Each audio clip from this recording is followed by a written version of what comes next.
حضرت آدم علیہ السلام کیا علوم سیکھ کر دنیا میں آئے، جانیے اس ویڈیو میں۔ ناظرین، میں امید کرتا ہوں کہ آپ سب خیریت سے ہوں گے۔ تو آج میں آپ کی خدمت میں ایک بہت ہی خوبصورت اور معلومات سے بھرپور ویڈیو کے ساتھ حاضر ہوا ہوں۔ آج کی اس ویڈیو میں ہم حضرت آدم علیہ السلام کے بارے میں بات کرنے جا رہے ہیں کہ حضرت آدم علیہ السلام کو اللہ پاک نے کیا علوم سکھا کر اس دنیا میں بھیجا۔ لیکن دوستو، ویڈیو شروع کرنے سے پہلے آپ سے بس اتنی سی گزارش ہے کہ اگر ابھی تک آپ نے ہمارا چینل سبسکرائب نہیں کیا تو پہلے چل کر چینل کو سبسکرائب کریں اور ایک بار درود شریف بھی پڑھ لیں۔ تو چلیں بڑھتے ہیں اپنی آج کی ویڈیو کی جانب۔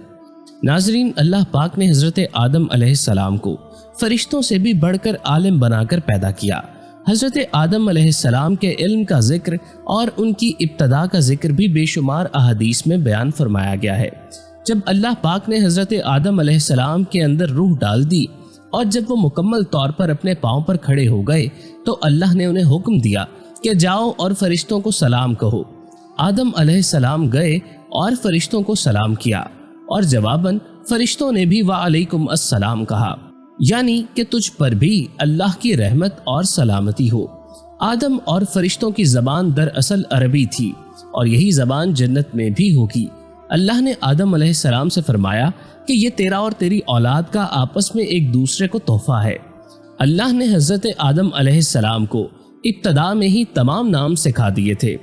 البتہ اللہ نے آدم علیہ السلام کو ہر چیز کا نام سکھا دیا تھا، جیسے کہ یہ سمندر ہیں، یہ دریا ہیں، یہ پہاڑ ہیں، یہ پرندے ہیں، یہ جانور اور درخت ہیں۔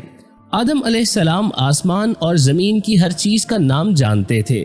انہوں نے کس قدر عظیم علم سیکھا، سبحان اللہ۔ اللہ نے آدم علیہ السلام کو صرف شکل و صورت اور تخلیق ہی سے بلند مرتبہ عطا نہیں کیا، بلکہ عقل و علم کے لحاظ سے بھی ایک بلند مرتبے پر فائز کیا تھا۔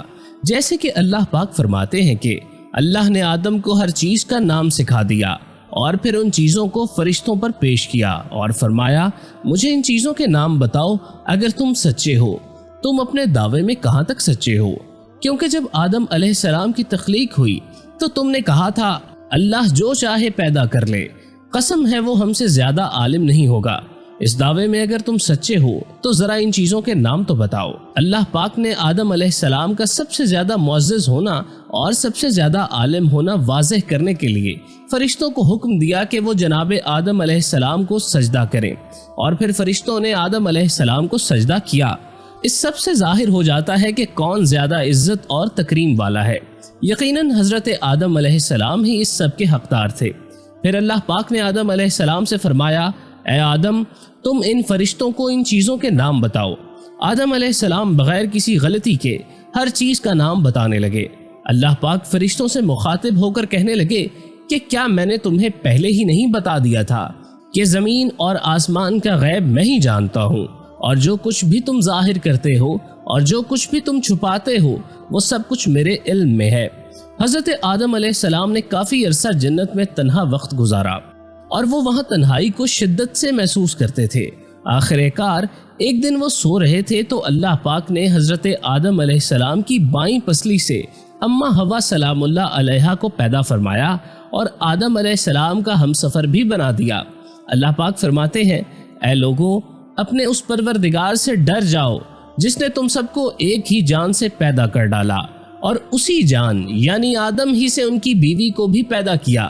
آدم علیہ السلام جب نیند سے بیدار ہوئے تو انہوں نے اپنے نزدیک ایک عورت کو دیکھا۔ پوچھنے لگے، تم کون ہو؟ حوا سلام اللہ علیہا نے کہا، عورت۔ مزید پوچھنے لگے، تمہیں کس کے لیے پیدا کیا گیا؟ حوا سلام اللہ علیہا کہنے لگی، آپ کے لیے، تاکہ آپ مجھ سے سکون حاصل کر سکے۔ جب فرشتوں نے آدم علیہ السلام کو ایک عورت سے باتیں کرتے دیکھا تو وہ کہنے لگے، اب ایک اور نئی مخلوق پیدا کی گئی ہے۔ لہٰذا فرشتے آدم علیہ السلام سے اس عورت کا نام پوچھنے لگے تو آدم نے جواب دیا، حوا۔ فرشتوں نے پوچھا، ان کا نام حوا کیوں رکھا گیا؟ تو آدم علیہ السلام کہنے لگے، کیونکہ ان کو ایک زندہ چیز سے پیدا کیا گیا ہے۔ حضرت ابراہیم خلیل اللہ کی زوجہ حضرت سارہ سلام اللہ علیہا حضرت حوا کے بعد کائنات کی سب سے زیادہ خوبصورت عورت تھی۔ اب حوا اور آدم علیہ السلام اللہ پاک کے حکم سے دونوں جنت میں ہی تھے اور شیطان نے انہیں بھسلانے کی کوشش شروع کر دی۔ اللہ پاک فرماتے ہیں، اے آدم، تم اور تمہاری بیوی دونوں جنت میں ہی رہو، وہ جنت جس کی چوڑائی آسمان اور زمین کے برابر ہے۔ اس جنت میں تم جو چاہو وہی کھاؤ، سوائے ایک درخت کے، اس درخت کے قریب مت جانا۔ اور جب اللہ کا حکم ہوا کہ آدم کو سجدہ کرو تو ابلیس کے سوا تمام فرشتوں نے سجدہ کر لیا۔ اللہ پاک نے فرمایا، اے آدم، یہ ابلیس تیرا اور تیری بیوی کا دشمن ہے، خیال رکھنا ایسا نہ ہو کہ وہ تم دونوں کو کسی سازش کے تحت جنت سے نکلوا دے، ایسا نہ ہو کہ تم مصیبت میں پڑ جاؤ، کیونکہ جنت میں تو تم نہ بھوکے ہو نہ پیاسے، اس لیے ابلیس سے بچ کر رہنا۔ لہٰذا انسان اور ابلیس کی دشمنی ابتدا ہی سے چلی آ رہی ہے۔ جن لوگوں نے کہا تھا کہ انسان ابتدا میں ننگا تھا تو وہ غلط ثابت ہوئے، کیونکہ جنت پر بھی اللہ نے حضرت آدم علیہ السلام پر لباس رکھا، اور اللہ پاک فرماتے ہیں، اے آدم کی اولاد، ہم نے تم پر لباس کو نازل کیا جو زینت کا سبب بھی ہے اور تمہاری شرمگاہوں کو بھی چھپاتا ہے۔ لہٰذا آدم علیہ السلام ابتدا میں ننگے نہیں تھے، اور نہ ہی انہیں ننگے پن کا علم تھا، اور نہ ہی ان کی بیوی حوا سلام اللہ علیہا کو برہنہ ہونے کا علم تھا۔ اللہ پاک نے آدم علیہ السلام کو کامل نعمتوں سے نوازا تھا، نہ بھوک نہ پیاس، نہ گرمی نہ دھوپ، نہ مشقت نہ تکلیف، پھر بھی حسین و جمیل تھے۔ شیطان نے آدم و حوا کے دلوں میں وسوسہ ڈالا۔ یہ وسوسہ اس نے ایک درخت کے ذریعے سے ڈالا جس درخت کے پاس جانے سے اللہ نے آدم اور حوا کو منع کیا تھا۔ شیطان حوا اور آدم سے کہنے لگا کہ اس درخت کو کھانے سے ہمیشہ کے لیے بادشاہی ملتی ہے، اور جب تم اس درخت سے کھاؤ گے تو ہمیشہ زندہ رہنے والے بن جاؤ گے، اور تمہارے رب نے تمہیں اس درخت سے کھانے سے صرف اس لیے منع کیا ہے کہ تم فرشتے نہ بن جاؤ اور ہمیشہ زندہ رہنے والے نہ بن جاؤ، یعنی اگر تم اس درخت سے کھا لو گے تو تم ہمیشہ زندہ رہنے والے بن جاؤ گے، ایک اور زبردست بادشاہت بھی حاصل کر لو گے۔ اور وہ اللہ کی جھوٹی قسمیں بھی کھانے لگا کہ ان کو یقین آ جائے کہ میں ان کا خیر خواہ ہوں، اور پھر اسی وقت سے جھوٹی قسموں کی بھی ابتدا ہوئی۔ شیطان کا مقصد صرف ان دونوں کو مکمل طور پر برہنہ کرنا تھا۔ جب انہوں نے شیطان کے وسوسے اور جھانسے میں آ کر اس درخت سے کھا لیا تو دونوں برہنہ ہو گئے، اور لباس اترنے پر دونوں کو حیا آئی، اور دونوں اپنے بدنوں پر درخت کے پتے جوڑ جوڑ کر رکھنے لگے۔ جب آدم علیہ السلام بھاگے تو اللہ نے پکارا، آدم مجھ سے بھاگتے ہو؟ تو آدم بولے، اے اللہ، میں تیرے سامنے برہنہ کیسے رہوں؟ میں تو شرم کی بنا پر بھاگ رہا ہوں۔ تب اللہ نے پھر سے پکارا، اے آدم و حوا، کیا میں نے تم دونوں کو اس درخت کے پاس جانے سے نہیں روکا تھا؟ اور کیا یہ نہیں کہا تھا کہ شیطان تم دونوں کا دشمن ہے؟ اور پھر اسی دوران اللہ کی یہ پکار سن کر حضرت آدم اور حضرت حوا نے توبہ کر لی اور کہنے لگے، اے ہمارے رب، ہم نے شیطان کے وسوسوں میں آ کر اپنا بہت بڑا نقصان کر ڈالا، اور اب اگر تو ہماری توبہ قبول نہ کرے گا اور ہماری مغفرت نہ کرے گا تو ہم واقعی نقصان اٹھانے والوں میں سے ہو جائیں گے۔ اور پھر اللہ پاک نے توبہ قبول کر لی۔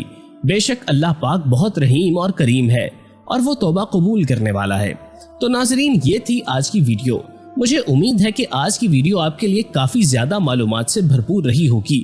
اگر ویڈیو پسند آئی ہو تو چینل کو شیئر اور ساتھ سبسکرائب کے بٹن کو بھی دبانا مت بھولیں، تاکہ آپ کو اسی طرح کی ویڈیوز ملتی رہیں۔ اب اسی کے ساتھ میں اجازت چاہتا ہوں۔ اللہ حافظ۔